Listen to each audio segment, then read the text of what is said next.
아침 소변에 거품이 가득하고 10분이 지나도 사라지지 않는다면 지금부터는 반드시 제 이야기에 집중하셔야 합니다. 저는 30년간 콩팥 건강과 단백뇨를 연구해온 박사 김민재입니다. 이런 거품은 단순한 물줄기의 장난이 아니라 콩팥이 이미 무너지고 있다는 절박한 신호일 수 있어요. 많은 분들이 소변 거품을 대수롭지 않게 여기시는데요. 이건 정말 위험한 생각입니다. 콩팥은 우리 몸에서 가장 중요한 장기 중 하나인데도 불구하고 70% 이상 망가질 때까지 특별한 증상이 없거든요. 그래서 아침 소변 거품은 콩팥이 보내는 가장 초기의 구조 신호라고 할 수 있습니다. 제가 지난 30년 동안 만난 수많은 분들 중에서도 초기 단백뇨를 놓치고 후회하신 분들이 너무 많았어요. 특히 60대 이후에는 더욱 주의 깊게 살펴봐야 하는데 나이가 들수록 콩팥 기능이 자연스럽게 떨어지기 때문입니다. 하지만 조기에 발견하고 올바른 관리를 시작하면 충분히 건강한 노후를 보낼 수 있어요. 이 신호를 무시하면 몇 년 뒤 삶의 질뿐 아니라 수명까지 위태로워질 수 있습니다. 콩팥 기능이 심각하게 떨어지면 온몸이 붓고 숨이 차고 극심한 피로에 시달리게 됩니다. 더 나아가 생명을 위협하는 상황까지 갈 수 있어요. 하지만 걱정하지 마세요. 아직 늦지 않았습니다. 오늘 제가 알려드릴 내용을 끝까지 들으시면 여러분의 콩팥을 지키는 확실한 방법을 알게 될 거예요. 단순히 증상만 알려드리는 게 아니라 실제로 어떻게 관리해야 하는지, 어떤 음식을 먹어야 하는지, 어떤 습관을 바꿔야 하는지까지 구체적으로 말씀드릴게요. 저는 연구실에서만 머물러 있는 연구자가 아닙니다. 실제로 수많은 분들을 직접 만나면서 콩팥 건강을 되찾는 과정을 함께 해온 사람이에요. 그 경험을 바탕으로 정말 효과가 있는 방법들만 골라서 알려드리겠습니다. 요즘 아침 소변에서 이상한 거품을 본 적 있으신가요? 저에게 상담을 오셨던 66세의 박은희님 이야기를 들려드리겠습니다. 처음엔 소변에 거품이 조금 생기길래 그냥 피곤해서 그런가 하고 넘어가셨다고 해요. 사실 많은 분들이 이렇게 생각하시거든요. 거품이 생기면 물을 적게 마셔서 그런가, 아니면 며칠 바빠서 피곤해서 그런가 하면서 대충 넘어가시죠. 그런데 박은희님은 몇 달이 지나면서 거품이 더 자주, 더 오래 남는 걸 보셨어요. 아침에 화장실 가서 소변을 보고 나서도 10분, 15분이 지나도록 거품이 그대로 떠 있는 거예요. 그때도 대수롭지 않게 넘겼다가 몸이 붓고 피곤이 심해져서 결국 저를 찾아오신 거죠. 박은희님처럼 초기 신호를 놓치는 분들이 정말 많아요. 특히 우리나라 시니어 분들은 몸에 이상이 있어도 참으려고 하는 경우가 많거든요. 젊을 때부터 워낙 힘들게 사셨으니까 이 정도 불편함은 그냥 견딜만 하다고 생각하시는 거예요. 하지만 콩팥 건강만큼은 절대 참고 넘어가면 안 됩니다. 제가 박은희님께 알려드린 방법은 생각보다 간단했어요.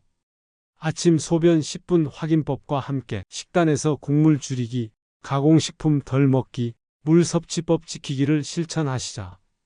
한 달 만에 거품이 크게 줄어들었습니다. 정말 놀라운 변화였죠? 박은희님도 이렇게 간단한 방법으로 이렇게 빨리 좋아질 줄 몰랐다고 하시더라고요. 오늘 이 영상에서 말씀드릴 내용은 여러분의 콩팥 건강 관리 방식을 완전히 바꿀 수 있는 중요한 지혜입니다. 이 이야기를 끝까지 듣고 실천하셔야만 진정한 변화를 경험할 수 있어요. 끝까지 보지 않으시면 가장 중요한 실천법을 놓치게 됩니다.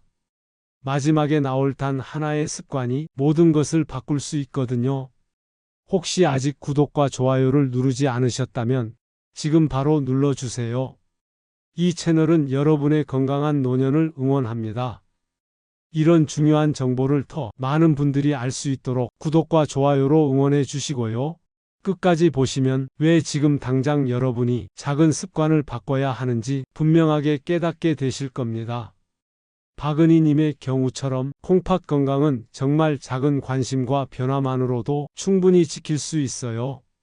거창한 치료나 비싼 건강식품이 필요한 게 아니라 우리 일상 속에서 할 수 있는 간단한 실천들이 더 중요하거든요. 여러분의 식습관을 바꾸는 작은 실천만으로도 충분히 일어날 수 있는 일이죠. 그래서 이제는 우리 일상에서 콩팥과 직접 연결되는 요소들을 하나씩 짚어보겠습니다. 아침 첫 소변의 거품부터 살펴보겠습니다. 아침 첫 소변은 밤새 농축된 상태라 콩팥 건강을 가장 잘 드러내는 지표예요. 우리가 잠들어 있는 동안 콩팥은 계속 일을 하면서 노폐물을 걸러내거든요. 그런데 이때 콩팥에 문제가 있으면 단백질이 새어나오게 되고 그 단백질이 소변의 거품을 만드는 거죠. 대한신장학회에서 조사한 결과를 보면 초기 단백뇨를 가진 분들의 절반 이상이 아침 소변에서 거품을 발견했다고 나왔어요. 이게 얼마나 정확한 신호인지 알 수 있는 대목이죠. 제가 만났던 71세 김영수 님도 아침 거품을 반복적으로 관찰하다가 조기 관리에 성공한 케이스예요. 김영수 님은 처음에는 별거 아니라고 생각하셨는데 매일 아침 확인해 보니까 거품이 계속 생기는 걸 보시고 걱정이 되어서 저한테 오신 거죠. 여기서 중요한 실천법을 하나 알려드릴게요. 소변을 본 후에 바로 물을 내리지 마시고 10분 후에 다시 확인해 보세요. 정상적인 거품이라면 1분에서 2분 사이에 다 사라져야 해요. 하지만 단백질 때문에 생긴 거품은 10분이 지나도 그대로 남아 있거든요. 단 하루 이틀만으로 단정하지 말고 반복적으로 체크해야 합니다. 콩팥 상태는 하루하루 달라질 수 있으니까요. 여러분은 아침 소변을 그냥 흘려보내고 계신가요? 이제부터는 조금만 더 관심을 가져보세요. 거품의 지속 시간도 중요한 포인트입니다. 10분 이상 남는 거품은 단백질 유출 가능성이 높아요. 일본 국립의료센터에서 발표한 연구 결과를 보면 거품 지속 시간이 10분 이상이면 단백뇨 위험이 3배나 증가한다고 나왔거든요. 이건 정말 놀라운 수치예요. 69세 이정화님은 거품 지속 시간을 꼼꼼히 기록해서 조기 진단을 받을 수 있었어요. 이정화님은 스마트폰을 활용해서 거품 상태를 사진으로 찍어서 기록하셨거든요. 이렇게 하면 나중에 전문가와 상담할 때도 정확한 정보를 제공할 수 있어서 좋아요. 변기 세제 거품과 혼동하지 않도록 변기가 깨끗한 상태에서 확인하는 것도 중요하고요. 혹시 여러분도 스마트폰으로 사진을 남겨본 적 있으신가요? 이런 작은 관심이 큰 차이를 만들어낼 수 있어요. 소변색과 거품이 동반되는 경우도 주의 깊게 봐야 합니다. 탁한 색과 거품이 함께 나타나면 콩팥 기능 저하 가능성이 커요. 정상적인 소변은 맑은 노란색이어야 하는데 탁하거나 뿌옇다면 문제가 있을 수 있거든요. 서울대 연구팀에서 발표한 자료에 따르면 탁한 소변과 단백뇨가 동반될 때 신장 기능 저하 속도가 빠르다고 보고되었어요. 73세 최병호님은 거품과 탁한 색을 동시에 발견해서 조기 관리에 들어가신 분이에요. 최병호님은 아침마다 소변 색깔과 거품 상태를 함께 기록하는 습관을 만드셨거든요. 이렇게 꾸준히 관찰하니까 변화를 빨리 알아챌 수 있었죠. 다만 음식이나 약물의 영향으로 색이 달라질 수도 있으니까 며칠간 지켜보는 게 좋아요. 최근에 소변색 변화를 느끼신 적 있으신가요? 작은 변화도 놓치지 마세요. 생활 습관과 거품의 관계도 무시할 수 없어요. 짠 음식, 가공식품, 과도한 단백질 섭취는 콩팥을 빠르게 지치게 만들거든요. 특히 우리나라 시니어 분들은 국물 요리를 좋아하시는데 이게 콩팥에는 큰 부담이 될 수 있어요. 세계보건기구에서도 나트륨 과잉 섭취가 신장질환 위험을 20% 이상 높인다고 밝혔거든요. 68세 한상민님은 평소 김치찌개, 된장찌개 같은 국물 요리를 즐겨 드셨는데요. 국물 양을 절반으로 줄이자 거품이 크게 줄어들었어요. 한상민님도 처음에는 국물을 줄이는 게 쉽지 않다고 하셨는데 조금씩 줄여나가니까 적응이 되시더라고요. 가공식품도 최소화하시고 단백질은 체중 1kg당 0.8g만 드시도록 조절하셨어요. 오늘 드신 음식 중에 콩팥에 무거운 부담을 준 건 없으셨나요? 이제부터라도 조금씩 바꿔보세요. 마지막으로 수분 섭취와 거품의 관계를 말씀드릴게요. 물을 너무 적게 마시거나 반대로 너무 많이 마시는 것 모두 콩팥에 부담을 줄 수 있어요. 하버드대 연구팀에서 제시한 적정 수분 섭취량은 체중의 30을 곱한 밀리리터예요. 예를 들어 60kg이라면 하루에 1800ml, 대략 9잔 정도 마시면 돼요. 65세 오연주님은 물을 거의 마시지 않으셨다가 적정량을 꾸준히 드시면서 거품이 많이 줄어들었어요. 오연주님은 처음에는 물을 마시는 게 힘들다고 하셨는데 하루 종일 조금씩 나누어 마시니까 부담이 없어지시더라고요. 다만 저녁 늦게는 물을 과다하게 마시지 않도록 주의하셔야 해요. 밤에 화장실을 자주 가게 되면 수면의 질이 떨어지거든요. 본인 체중에 맞는 하루 물 섭취량을 계산해 보셨나요? 오늘부터라도 시작해 보세요. 이제는 콩팥을 지키는 실질적인 음식과 생활 습관을 하나씩 짚어드리겠습니다. 수박의 하얀 속살부터 이야기해 볼게요. 많은 분들이 수박을 드실 때 빨간 과육만 드시고 하얀 부분은 버리시는데 사실 그 하얀 속살에 콩팥을 도와주는 놀라운 성분이 들어있어요. 바로 시트룰린이라는 성분인데요. 이 성분이 혈관을 이완시켜서 콩팥의 부담을 덜어준다고 알려져 있어요. 수박 하얀 속살을 갈아서 아침 공복에 소량씩 드시면 도움이 될 수 있어요. 다만 콩팥 기능이 심하게 약해지신 분들은 칼륨 과잉 위험이 있으니까 전문가와 상의하고 드시는 게 좋겠어요. 칼륨은 콩팥이 건강할 때는 도움이 되지만 콩팥 기능이 많이 떨어진 상태에서는 오히려 부담이 될 수 있거든요. 수박 껍질을 버리지 않고 드셔보신 적 있으신가요? 이제부터는 한번 시도해 보세요. 사과 껍질의 비밀도 알려드릴게요. 사과 껍질에는 펙틴이라는 성분이 풍부하게 들어있는데요. 이 펙틴이 혈관 속에 있는 노폐물과 콜레스테롤을 흡착해서 몸 밖으로 배출시켜주는 역할을 해요. 그래서 사과를 드실 때는 껍질을 깎지 말고 그대로 드시는 게 좋아요. 다만 농약 제거를 위해서 베이킹소다나 식초를 탄 물에 5분 정도 담근 후 깨끗이 씻어서 드세요. 사과는 하루에 반 개에서 1개 정도가 적당하고요. 너무 많이 드시면 당분 때문에 오히려 부담이 될 수 있어요. 껍질째 조금씩 천천히 씹어서 드시면 소화에도 도움이 되고 포만감도 오래 지속돼요. 평소 사과 껍질은 어떻게 드시나요? 이제부터는 껍질째 드셔보세요. 무가당 크랜베리 주스도 콩팥 건강에 도움이 되는 음료예요. 크랜베리에는 요로 건강을 지켜주는 성분이 들어있어서 콩팥 염증을 예방하는 데 효과적이거든요. 특히 방광염이 자주 생기시는 분들에게는 더욱 좋아요. 방광염이 반복되면 콩팥까지 영향을 줄 수 있으니까요. 하지만 여기서 주의할 점은 반드시 무가당 제품을 선택하셔야 한다는 거예요. 시중에 파는 크랜베리 주스는 대부분 설탕이 많이 들어있어서 오히려 콩팥에 부담을 줄 수 있거든요. 100% 원액을 구입해서 물에 희석해서 드시거나 직접 크랜베리를 우린 물을 드시는 게 좋아요. 마트에서 주스를 고르실 때 성분표를 꼼꼼히 보신 적 있으신가요? 이제부터는 성분표 확인을 습관화해 보세요. 물 섭취 공식에 대해서도 다시 한번 정리해 드릴게요.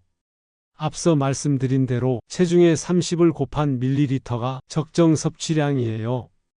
60kg이면 1800ml, 70kg이면 2100ml 정도죠. 하지만 여기서 중요한 건 갑자기 과다하게 마시면 안 된다는 거예요.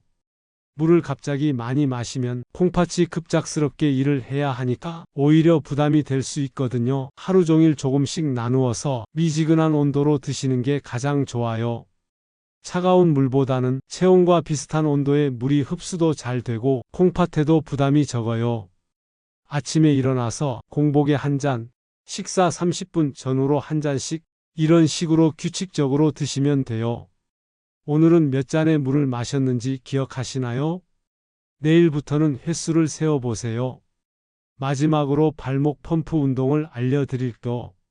이 운동은 정말 간단하지만 효과가 큰 운동이에요. 누워서 발목을 당겼다 뻗었다 하는 동작인데 다리에 몰린 혈액을 심장 쪽으로 올려보내는 효과가 있어요. 그러면 콩팥으로 가는 혈류량이 줄어들어서 밤에 소변을 자주 보지 않게 되거든요. 특히 다리가 붓거나 저녁에 다리가 무거운 느낌이 드시는 분들에게 좋아요. 잠자리에 들기 전에 침대에 누워서 발목을 위아래로 움직이거나 발가락을 구부렸다 펴는 동작을 5분 정도 해보세요. 무리하지 않고 천천히 하는 게 중요하고요. 하루 5분만 꾸준히 해도 효과를 볼 수 있어요. 처음에는 10회 정도부터 시작해서 점차 늘려나가시면 되고요. 다리에 통증이 있으시거나 혈관 질환이 있으신 분들은 전문가와 상의 후에 하시는 게 안전해요. 이 운동의 좋은 점은 언제 어디서나 할 수 있다는 거예요. TV를 보면서도 할 수 있고 침대에 누워서도 할 수 있거든요.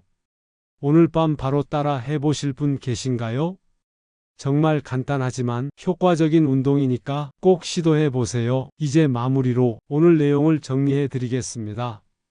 오늘은 아침 소변 거품이 보내는 위험 신호와 이를 관리하는 방법들을 자세히 알려드렸습니다. 많은 분들이 소변에 거품이 생기는 건 대수롭지 않다며 무심히 지나치시지만 특히 10분 후에도 남는 거품은 콩팥이 보내는 구조 신호일 수 있어요. 이런 신호를 놓치면 나중에 돌이킬 수 없는 상황까지 갈 수 있거든요. 잘못된 상식들도 많이 있어요. 거품이 생기면 물을 적게 마셔서 그렇다거나 피곤해서 그렇다고 생각하시는 분들이 많은데 사실은 콩팥에서 단백질이 새어 나오고 있다는 중요한 신호일 수 있어요. 또 나이가 들면 당연히 이런 증상이 생긴다고 생각하시는 분들도 계시는데 절대 그렇지 않습니다. 나이가 들어도 콩팥을 잘 관리하면 충분히 건강하게 유지할 수 있어요. 반면에 올바른 관리 방법은 생각보다 어렵지 않아요. 아침 소변 10분 체크법으로 꾸준히 관찰하고 국물 요리 줄이기, 가공식품 피하기, 적정량의 물 마시기, 간단한 발목 운동하기 같은 작은 실천들이 큰 변화를 만들어낼 수 있거든요. 수박 하얀 속살이나 사과 껍질, 무가당 크랜베리 주스 같은 자연 식품들도 콩팥 건강에 도움이 되고요. 잘못 관리했을 때의 위험성은 정말 심각해요. 콩팥 기능이 떨어지면 온몸이 붓고 극심한 피로에 시달리고 숨이 차게 되죠. 더 심해지면 생명까지 위험할 수 있어요. 콩팥은 한번 망가지면 되돌리기 어려운 장기이기 때문에 예방이 무엇보다 중요해요. 특히 60대 이후에는 더욱 주의해야 하고요. 하지만 제대로 관리했을 때의 효과는 정말 놀라워요. 박은희님처럼 한 달 만에 거품이 줄어들고 몸에 붓기가 빠지고 피로감이 사라지는 경우를 많이 봤거든요. 더 나아가 활력 있는 노후를 보낼 수 있고 가족들에게 걱정을 끼치지 않을 수 있어요. 건강한 콩팥은 건강한 노후의 기본이라고 할 수 있죠. 30년간 콩팥 건강을 연구해온 제 경험으로 볼 때 가장 중요한 건 조기 발견과 꾸준한 관리예요. 콩팥은 침묵의 장기라고 불릴 만큼 증상이 늦게 나타나거든요. 그래서 아침 소변 거품 같은 초기 신호를 놓치지 않는 게 중요해요. 오늘 당장 실천할 수 있는 단 하나의 제안을 드린다면 바로 아침 소변 10분 체크입니다. 내일 아침부터 소변을 보신 후에 물을 바로 내리지 마시고 10분 후에 다시 확인해 보세요. 거품이 남아있는지, 소변색은 어떤지 꼼꼼히 관찰해 보세요. 이런 작은 관심이 여러분의 콩팥을 지키는 첫걸음이 될 거예요. 스마트폰으로 사진을 찍어서 기록해 두는 것도 좋은 방법이에요. 변화를 객관적으로 관찰할 수 있고 나중에 전문가와 상담할 때도 도움이 되거든요. 그리고 오늘 알려드린 식습관 개선법들도 하나씩 실천해 보세요. 국물 줄이기부터 시작하셔도 좋고 물 섭취량을 맞춰보시는 것부터 시작하셔도 좋아요. 내 몸의 가장 중요한 신호를 그냥 흘려보내지 마십시오. 여러분의 콩팥은 지금 이 순간에도 열심히 일하고 있어요. 그 고마운 콩팥에게 조금만 더 관심을 가져주세요. 작은 실천이 큰 건강을 만들어냅니다. 다음 영상에서는 콩팥 건강을 위협하는 최악의 음식 3가지를 구체적으로 짚어드리겠습니다. 많은 분들이 건강에 좋다고 생각하고 드시는 음식들 중에서도 콩팥에는 독이 될 수 있는 음식들이 있거든요. 특히 시니어 분들이 자주 드시는 음식들 중에서 콩팥에 부담을 주는 음식들을 알려드릴 테니까 놓치지 마세요. 여러분은 아침 소변 거품을 확인해 본 적 있으신가요? 오늘부터 시작하신다면 어떤 변화를 기대하고 계신지 댓글로 경험을 남겨주시면 함께 나눌 수 있습니다.